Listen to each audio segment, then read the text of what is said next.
अस्सलामुअलैकुम दोस्तों और साथियों, उम्मीद है आप लोग खैरियत से होंगे। आज की इस वीडियो में हम बात करेंगे कोकोनट ऑयल, नारियल का जो तेल है। आपने बहुत इसका नाम सुना होगा। हम कोशिश करेंगे कि पहले तो मैं आपको ये बताऊं कि क्या इसके फ़ायदे हो सकते हैं आपकी सेहत को, और फिर वो कौन से कुछ ऐसे लोग हैं कि जिन्होंने बहुत मोहतात होना है इसके इस्तेमाल में। सबसे पहले अगर हम बात करें कि आपकी जो हाजमा होता है, आपकी डाइजेशन होती है, उसको बेहतर करने के लिए आप इसको थोड़ी सी मिकदार में, यानी 1 चम्मच में आप शुरू में इस्तेमाल करना शुरू करें। खाना बनाने में भी आप इस्तेमाल कर सकते हैं, या फिर खाना जो है उसके साथ बाद में भी, उसको पकाने के बाद या सलाद में या किसी भी इस तरीके से 1 चम्मच से आप शुरू करें, छोटी चम्मच, और उसको बढ़ा के 1 या 2 जो बड़ा चम्मच होता है, टेबल स्पून फुल होता है, खाने का चम्मच है, उस तक ला सकते हैं। देखें, आपके हाजमे से इसका ऐसे ताल्लुक बन जाता है कि कोकोनट ऑयल के अंदर जो है 50% से ज़्यादा जो एक चीज़ मौजूद होती है उसको हम लॉरिक एसिड कहते हैं। अब ये एक ऐसी चीज़ है जो एंटी बैक्टीरियल, एंटी फंगल का काम करती है। मतलब क्या हुआ आपके लिए कि जब आप इसको इस्तेमाल करते हैं तो आपकी आंतों के बुरे वाले बैक्टीरिया कम हो जाते हैं और अच्छे वाले बैक्टीरिया ऑटोमेटिकली बढ़ जाते हैं। इसी तरह से जो फंगस इन्फेक्शन होती है आंतों की, वो बहुत कम हो जाती है, जिसकी वजह से आपको बदहज़मी जो है, इंडाइजेशन, वो कम होगी। आपको इरिटेबल बाउल सिंड्रोम, एक बड़ी मशहूर एक पेट में दर्द की बीमारी है, वो कम हो जाती है। और इसी तरह से बहुत सारे आंतों के जो मसले हैं वो आप में बेहतर हो जाएंगे। और इसके साथ साथ एक और फ़ायदा होता है कि जब आप खाना खाते हैं तो अक्सर लोगों को चिकनाई वाली चीज़ खाने के बाद या तो लूज़ मोशन स्टार्ट होते हैं, या उनके कुछ वाइटामिन होते हैं जिसको हम ADE कहते हैं, और साथ बहुत सारे मिनरल्स होते हैं जो हमारे जिस्म का हिस्सा नहीं बन पाते क्योंकि ये फैट सॉल्युबल वाइटामिन होते हैं। लेकिन जब आप कोकोनट ऑयल को खानों में इस्तेमाल करते हैं तो इसकी वजह से ये जो वाइटामिन हैं ये आपके जिस्म का हिस्सा बन जाते हैं, तो आपका जो हाजमा है वो बहुत बेहतर हो जाता है। अगर आप कोकोनट ऑयल को कम मिकदार में शुरू करके थोड़ा सा आहिस्ता आहिस्ता बढ़ाते जाएं, जैसे जैसे आप इसको बर्दाश्त करते हैं। आपके मुंह की सेहत के लिए, आपके दांतों की सेहत के लिए, आपकी जो मुंह से स्मेल आती है उसको कम करने के लिए, आपके मुंह के अंदर जो जरासीम होते हैं, बैक्टीरिया होते हैं, उनको कम करने के लिए एक चीज़ होती है जिसे हम ऑयल पुलिंग कहते हैं। ऑयल पुलिंग क्या होता है कि देखें, अगर आप कुल्ली करते हैं पानी की तो आपके जो बैक्टीरिया होते हैं, आपके मुंह के अंदर जो बुरे वाले जरासीम ये होते हैं, तो इनकी जो तय होती है, मेम्ब्रेन होती है, वो लिपिड की होती है, वो चिकनाई की होती है, तो पानी उसका कुछ नहीं बिगाड़ सकता। लेकिन जब आप कोई ऑयल, और ख़ास तौर पे वर्जिन कोकोनट ऑयल, यानी खालिस जो नारियल का ऑयल होता है या तेल होता है, आप उसको एक बड़ा चम्मच लें खाने वाला, उसको मुँह में आप रखें, और उसके बाद उसको 15 मिनट के लिए आप मुँह के अंदर उसको स्विश, अंग्रेज़ी में कहते हैं, यानी मुँह में घुमाते रहें, और उसके बाद आप उसकी कुली करें, उसको फेंक दें बाहर, और अपने मुंह 1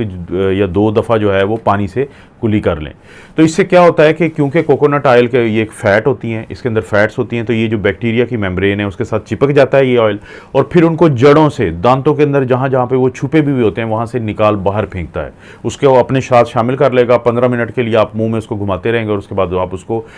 इस दौरान आप घर के कोई काम भी कर सकते हैं। बहुत सारे लोग ऑयल पुलिंग के दौरान ये काम करते हैं। फिर आप जब इसकी कुल्ली कर देंगे तो आपके ये मुंह के वो जरासीम हैं जो आपके मसूड़ों की इन्फेक्शन करते हैं, मुंह के अंदर आपकी मुख्तलिफ़ किस्म के ज़ख़म बनते रहते हैं, उनसे निजात मिलती है। इसी तरह से बैड ब्रेथ जो होता है, जो आपके मुंह से बुरी बदबू जिसको कहते हैं वो आ रही होती है, तो उससे आपको निजात मिलती है। तो ये जो स्विशिंग होती है with the virgin coconut oil, ये भी बहुत इंपॉर्टेंट चीज़ है आपके मुँह की सेहत के लिए। जब बहुत ज़्यादा सर्दी होती है या जब बहुत ज़्यादा गर्मी होती है और ड्राइनेस होती है, तो बहुत सारे लोगों के जो होंठ होते हैं, लिप्स होते हैं, वो खुश्क हो जाते हैं। अब जो कोकोनट ऑयल है, इसके अंदर 2 ऐसी सलाहियतें हैं जिनकी वजह से आपके जो होंठों का ड्राई होना, उनका टूट फूट का शिकार होना, उससे ये बचाता है। इसमें पहले तो मीडियम चेन फैटी एसिड्स उनको हम कहते हैं, जिसमें शामिल है लॉरिक एसिड, कैप्रिक एसिड और कैप्रिलिक एसिड। ये वो, इनके अंदर ये सलाहियत होती है कि ये मॉइस्चर को, ये नमी को आपके होंठों के नीचे वहाँ पे रहने देते हैं, उसको लॉक कर देते हैं, जिसकी वजह से खुश्क नहीं होते होंठ, और खुश्क होने की वजह से ये आपके होंठ अक्सर टूट फूट का शिकार होते हैं। दूसरा, इसके अंदर एक ख़ास सलाहियत होती है जिसको हम इमोलिएंट प्रॉपर्टी कहते हैं। वो क्या करती है कि वो आपके जो होंठ है उनको नरम रखती है, नाजुक रखती है, सॉफ्ट बना के रखती है। तो वो लोग जिनके होंठ जो हैं वो टूट फूट का शिकार रहते हों, चाहे गर्मियों में या सर्दियों में, तो उनको चाहिए कि वो दिन में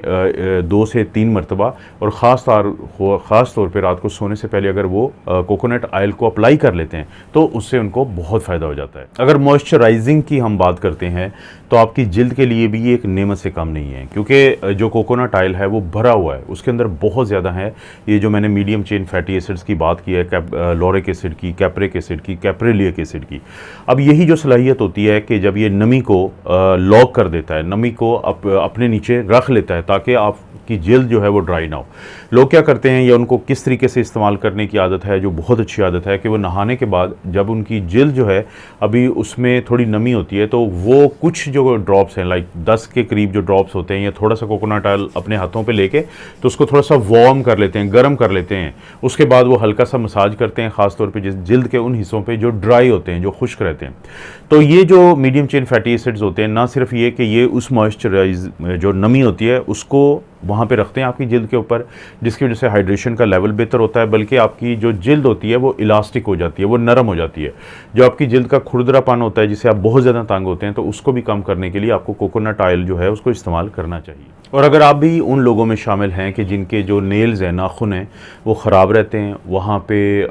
बार बार टूट फूट शुरू होती है, वहाँ पे इन्फेक्शन होती रहती है, तो उनको चाहिए कि शाम के वक्त वो कोकोनट ऑयल लें और उसका हल्का हल्का उन उंगलियों पे जहाँ के नेल्स का या नाखून का मसला है वहाँ पे मसाज किया करें। क्योंकि नेल्स की एक जो ये नीचे वाला जो एरिया है, ये जो बेस होती है, यहाँ पे एक पार्ट होता है जिसको हम क्यूटिकल कहते हैं। अब कोकोनट ऑयल के अंदर तमाम वो मीडियम चेन फैटी एसिड हैं जो दाखिल हो जाते हैं आपकी जल्द में, उस एरिया पे जहाँ पे नेल का बुनियाद है या बेस है। तो एक तो ये फ़ायदा होता है कि वहाँ पे ये हाइड्रेशन बेहतर करते हैं, वहाँ पे जो टूट फूट का अमल होता है ड्राइनेस की वजह से उसको कम कर देते हैं। और इसके अलावा इनकी, क्योंकि वीडियो के शुरू में मैंने बताया था कि एंटीबैक्टीरियल सलाहियत होती है कोकोनट ऑयल के अंदर,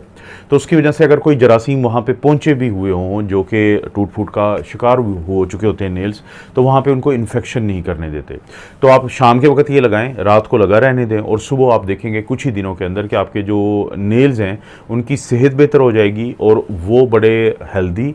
और तरोताज़ा और ऐसे लगेंगे कि जिससे जो पहले आपको मसला था वो कम हो जाएगा। अब सबसे आखिर में हम बात कर लेते हैं कि कौन से वो लोग हैं जिनको इसके इस्तेमाल में बहुत मोहतात रहना है। एक तो हमेशा ज़हन में रखें कि कोई भी चीज़ है उसको बहुत ज़्यादा इस्तेमाल नहीं करते, और ख़ास तौर पे शुरू में, तो चाहे वो आपको लगानी हो या चाहे आपको वो खाने के साथ उसको इस्तेमाल करना हो। मिसाल के तौर पे अगर आप इसको बहुत ज़्यादा मिकदार में शुरू में ही खानों में इस्तेमाल करेंगे तो बाज़ लोगों को पेट का दर्द शुरू हो जाता है, उनको मतली होती है। तो इसलिए जैसे मैंने वीडियो के शुरू में बताया कि आपने 1 चम्मच से शुरू करना है जो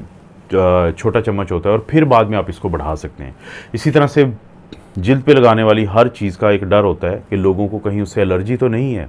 एलर्जी जब हो तो उसके लिए एक हर लगाने वाली चीज़ का हम कहते हैं कि छोटी सी जिल्द के एरिया पे लगाएं कोई भी टॉपिकल जो ट्रीटमेंट होता है, और उसको लगा रहने दें 24 से 48 घंटे, और देख लें कि कोई रिएक्शन तो नहीं होता। तो वो लोग जिनको रिएक्शन हो तो वो इसको मत इस्तेमाल करें। इसी तरह से चेहरे पे लगाने के लिए वो लोग जिनको एक्नी का मसला हो या जिनकी ऑयली स्किन हो तो उन्होंने इस्तेमाल नहीं करना। तो ये जो चीज़ें, क्योंकि जो